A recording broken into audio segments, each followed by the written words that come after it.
સનાતન ધર્મની આવેલ હરિગુરુ સંતની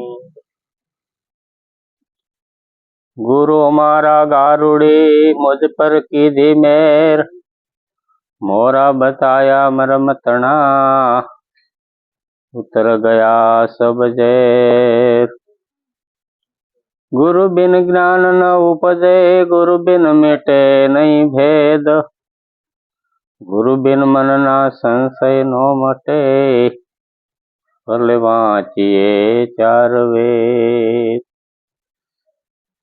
100 शास्त्र 18 पुराण જ્યાં સુધી ગુરુ મહારાજ નું જ્ઞાન ન મળે ત્યાં સુધી એનો ભેદ છે એ આપણને ઉકલતો નથી. ગુરુ મહારાજનો જ્યાં સુધી ઉપદેશ ન લેવી ત્યાં સુધી આ જ્ઞાન થતું પણ નથી. અને જિજ્ઞાસુ ગમે એ હોય, જ્યાં પ્રેમ પ્રગટ થાય પછી જ ગુરુ મહારાજ પાસે જઈ શકે. અને એટલી પોતાની એટલી તીવ્ર ગતિ હોવી જોઈએ કે કેટલી કે અજ્ઞાન આખું જાય તો જ તે ગુરુ પાસે જઈ શકે, નકર જઈ શકે નહીં. પરમાત્માનું સ્વરૂપ મારે કંઈક જાણવાની અભિલાષા છે તો જઈ શકે, નકર ત્યાં હોય જઈ શકતા નથી. અને ભજનમાં જાવી અને ભજનનો શોખ હોય પણ ભજનમાં આખી જિંદગી ગમે ત્યાં હોય જાય પણ ભજનનો ભેદ છે એ કોઈ દી ઉકલતો નથી. અને શબ્દ શું કહે છે એ આપણે સમજાય નહીં, ત્યાં સુધી જ્ઞાન થાય નહીં. શબ્દનો ભેદ છે, ગમે એ શબ્દ બોલે એમાં શબ્દમાં ભેદ છે, એ ભેદ આપણને ઉકલતો નથી. ઉકલાને કેમ કે આપણને શબ્દના પ્યાસી નથી. આપણે સુરતા જ્યાં સુધી એ શબ્દ પકડી ન શકે ત્યાં સુધી આપણે અહીંયા જઈ ન હોય. એમાં ગુરુ મહારાજ જયારે આપણને ઉપદેશ દે ને ત્યારે શબ્દનું જ્ઞાન આપે અને જ્ઞાનથી નથી આ શબ્દ ઉકલે. એમ સંતોની આ બધી ટપાલું છે. જે ભજન લખેલા છે ને એ બધા સંતોના લખેલા છે, પણ એ ક્યારે ઉકલે કે આપણે બરોબર લક્ષ્ય પાઠમાં જ આવી ત્યારે ઉપદેશ આપણને ગુરુ મહારાજ આપે ને એટલે લક્ષ્ય આપણું પાઠમાં હોવું જોઈએ. લક્ષ્ય જ્યાં હોય તેમ બીજું બધું કઈ ગોતશો નહીં.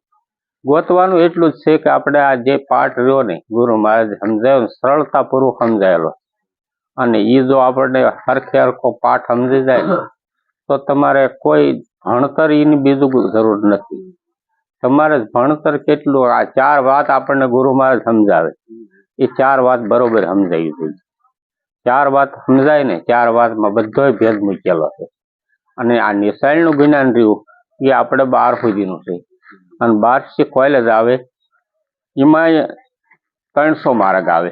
300 માર્ગ આવે એમાં આપણે કયો માર્ગ પકડવી તો બધા નોકરી મળે, પણ આવડી આ ન મળે, આ બ્રહ્મનું જ્ઞાન ન મળે. ભ્રમણામાં તો ભટકવાનું જ. જ્યાં સુધી બ્રહ્મનું જ્ઞાન ન મળે ત્યાં સુધી આપણે આપણા ઘીરે પહોંચી ન હોય અને પરમાત્માનું સ્વરૂપ જેમ છે એમ આપણે ઓળખી ન હોય. પરમાત્મા એક સ્વરૂપ આપણે આ જે બધા છે નવધા ભક્તિના જે પગથિયા રહ્યા ને, નવધા સુધી આપણે બધા જ આવી છીએ, પણ આપણને અહીંયા પહેલો અવતાર મેં કાગા કેરો લીધો. ઉત્તમ છે માતમ છે મારા ગુરુજીના દર્શન અર્જુન ઉત્તમ છે. પહેલો અવતાર મેં કાગા કેરો લીધો. સુકીરે લાકડીયા બેઠો સાંસુડી ઘસે. ઉત્તમ છે માતમ છે ગુરુજીના દર્શન અર્જુન ઉત્તમ છે. પહેલો અવતાર મેં કાગા કેરો લીધો. આપણે પહેલું જીવન આપણું કેવું હોય, કાગડા જેવું જીવન હોય. આપણે બધે જાઓ અહીંયા મંદિરે ગમે પગે લાગવા જઈએ આપણે સુખડનું લાકડું હોય, એટલે આપણે માતાજી જ માનવી છે, આપણે કોઈ બીજું કોઈ માનતા નથી. તો આપણને એ હાસા માતાજી લાગે. અને એવડું સ્વરૂપ આપણને દેખાય સુખ. જ્યાં સુધી આપણને જ્ઞાન બ્રહ્મનું જ્ઞાન નથી ત્યાં સુધી ભ્રમણામાં આપણે ભટકારમાં છીએ જ તે. અને એવડું સત્ય આપણે સમજાય નહીં ત્યાં સુધી ભ્રમણા છે જ. અને ભ્રમણા એ ઉભાતા રહેવાના ઠેકાણા ગઢાએ બનાવેલા, ક્યાંય તમે ઉભા રહ્યો. એટલે આ અવતાર પહેલો અવતાર મેં કાગા કેરો લીધો. સુખડના લાકડે સાંસુડી ઘસે. પહેલો અવતાર મેં અર્જુન કાગા કેરો લીધો. બીજો અવતાર મેં બગા કેરો લીધો. આડારે ખબુચીએ બેસો સાંસુડી ઘસે. આ બીજો અવતાર મસીયા ચરે. એમ બગલાનો અવતાર આપણને સ્વરૂપો આમ પાળવી અને આપણે સારી મૂર્તિ હોય તેમ ત્યાં કાંઈ બંધ બહુ સારું છે, બહુ મોટું મંદિર હોય ત્યાં ભગવાન આવી જ આપણે એવું ધારતા, પણ જેમ સેમ આપણે ગુરુ મહારાજે સમજાયું એટલે આ બે અવતાર સુધી બધા પહોંચી ગયા. પણ ત્રીજો અવતાર મેં હંસ કેરો લીધો. હંસનો અવતાર જ્યારે આવે ને ત્યારે એ બેઠો બેઠો મોતીડા સણે. મોતીડા એટલે સંતોના મુખમાંથી જે શબ્દની રહીને મોતી કીધા, ખાસા મોતી એને કીધા. આપણે ઓલા જે ભૌતિક મોતીડા રહ્યા ને એવડા મોતી છે, પણ એ આ શરીરને સુવિધા આપે. આપણને પૈસો હોય તો શરીરને સુવિધા આપે, પણ પરમાત્માનું સ્વરૂપ જોવું હોય તો સંતોના શબ્દો જ જોઈએ. જ્યાં સુધી સંતોના શબ્દ નહીં પ્રાપ્ત કરવી ત્યાં હોય ખાસા મોતીડા નહીં મળે. ખાસા મોતીડા જો ગણો તો સંતોના મુખની વાણી એ આપણને જ્યારે પ્રાપ્ત થાય ત્યારે આપણે સાચી વાણી સુધી પહોંચીએ છીએ અને સદગુરુના મહારાજનું આપણે ભજન સમજીએ છીએ. એ સંતોના મુખની વાણી જે રહી ને એ સાચા મોતી છે. એટલે ત્રીજો અવતાર મેં હંસ કેરો લીધો, માન રે સરોવર બેઠો મોતીડા સણે. ઉત્તમ છે માતમ છે ગુરુજીના દર્શન અર્જુન ઉત્તમ છે. ચોથો અવતાર મેં સાધુ કેરો લીધો. સાધુ જ્યારે આપણને જીવનની સાજ આવે ત્યારે આપણને સાધુ કહે છે.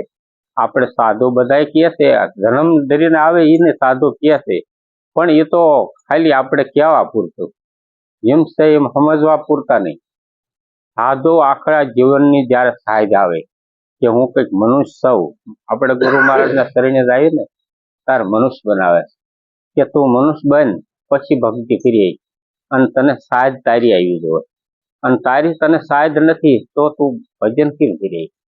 તને ભજન કરવું છે તો તારી સાજ હોવી જોઈએ.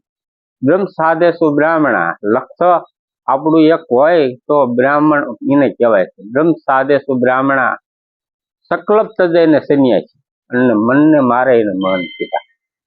આ ત્રીજા તેજે કીધું. અને સાધુ તો કોને કહેવાય કે પોતાની સાજ હોય એ સાધુ કહેવાય. આ ચોથો અવતાર મેં સાધુ કેરો લીધો, હરી રે સભામાં બેઠો ભજન કરે. ભજન ત્યારે થાય કે સદગુરુના શરણે જ આવી. ચોથી વાત ગુરુ મહારાજ સમજાવે કે જેમ તેમ પરમાત્મા ઓળખાવે અને પોતાના જીવનની સાજ આવે, અને એ ભજન જ્યારે થાય આપણે ગુરુ મહારાજ આપણને ભજન કહેશે તો ભજન આમ થાય. ભજન જે કરવું પડે ને એ તો ભજન વગર કંઠ હાલ્યા વિના વગર જીભ વિના એ ભજન થાય. એવું પરમાત્માનું ભજન ગુરુ મહારાજ સોંપે છે.